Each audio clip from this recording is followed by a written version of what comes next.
Comunicación. En la resolución por la que votaron 8 de los 9 magistrados, se argumenta que artículos 5 y 7 de la ley que definen a la comunicación como un servicio público no es inconstitucional. La Corte cambió el texto de los artículos que se refieren a los derechos de los extranjeros, la información solicitada a los comunicadores y también sobre la responsabilidad compartida de los periodistas y dueños de comunicación. Para hablar de este tema, damos la bienvenida al asambleísta Luis Fernando Torres. Hola, ¿cómo está? Muy buenos días y gracias por estar con nosotros. Buenos días, muchas gracias por la invitación. Hubo una expectativa muy grande por parte de la sociedad con respecto a lo que resolviera la Corte Constitucional en relación a la demanda de inconstitucionalidad de la Ley de Comunicación. 8 de 9 han desechado. Sí, efectivamente. ¿Cuál es su opinión? Cuando presenté la demanda de inconstitucionalidad tenía la expectativa que la Corte declarara inconstitucionales algunos artículos que eran abiertamente inconstitucionales. Sin embargo, con el anuncio que hizo ayer el presidente de la Corte, siento una decepción, es una verdadera vergüenza la decisión de la Corte Constitucional, les faltó elegancia y por supuesto cuando nos notifiquen con la sentencia seguramente uno advertirá en esa sentencia falta de argumentación y fundamentación. La Corte lo que hizo fue echar un balde de agua fría sobre los derechos a la información, a la comunicación y fundamentalmente a la libre expresión. La Corte se ha limitado a legitimar una ley estatista, punitiva, y básicamente la Corte ha hecho reverencia al Poder Ejecutivo. Esto no es nuevo, ya cuando en el pasado trató la inconstitucionalidad de otras leyes en las que tenía interés el régimen, hizo algo parecido, declarar que las leyes son completamente constitucionales y facilitar su aplicación a pesar de las inconstitucionalidades palmarias y evidentes. Uno de los temas centrales en las demandas de inconstitucionalidad fue el asunto relacionado con la prestación del servicio público por parte de los medios privados y comunitarios. Sobre este tema han dicho que es completamente constitucional y han adelantado criterio sobre las enmiendas. Una de las 17 enmiendas tiene que ver con la prestación del servicio público de comunicación por parte de los medios privados. Pues al haber adelantado criterio, creo que será innecesario que quienes hoy van a ir a la Asamblea se refieran a un tema que la Asamblea ya lo ha tratado y lo ha agotado. Para la Corte Constitucional, el servicio público que prestan los medios privados y comunitarios está completamente santificado. Es el único país en América Latina que establece que medios privados y comunitarios prestan el servicio público de comunicación. En el Código Monetario, por ejemplo, tuvieron el cuidado de decir que los bancos prestan un servicio de orden público regulado, asunto muy distinto a prestar un servicio público.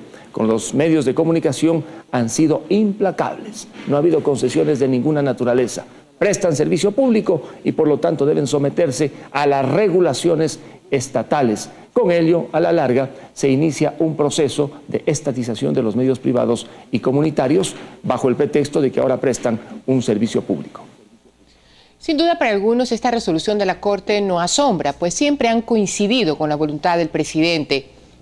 Esas coincidencias cíclicas, recurrentes, algunas veces vergonzosas, pero sobre todo que desprotegen a la ciudadanía.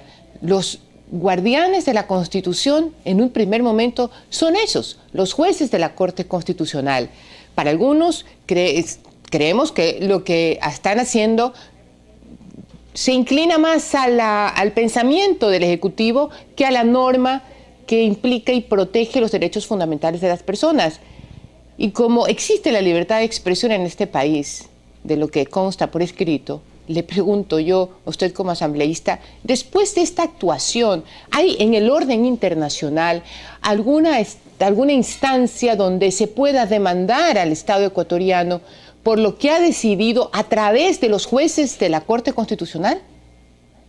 El camino no es fácil, pero indudablemente existe la vía de la Comisión Interamericana de Derechos Humanos y finalmente la de la Corte Interamericana. Hay un tema interesante que habrá que analizar en la sentencia cuando esto sea notificada, la fundamentación.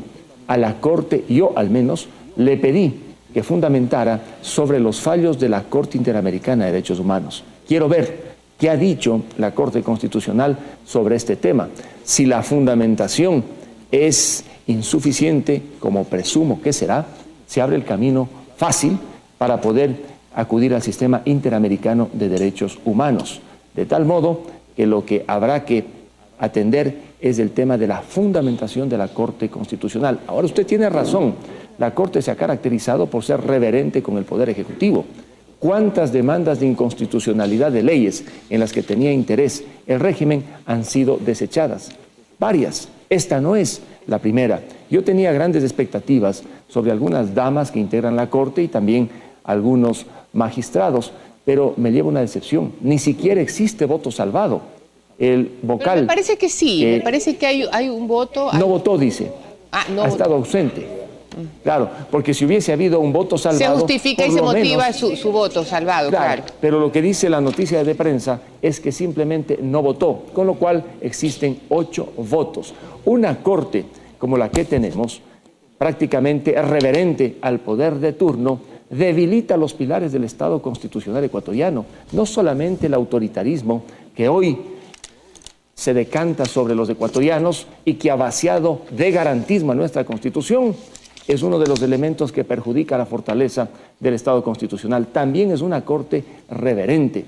En la marcha que se produjo ayer por parte de ciudadanos que coparon 16 cuadras, prácticamente hubo una expresión de rechazo a la actitud prepotente en unos casos, pero al modelo autoritario en definitiva.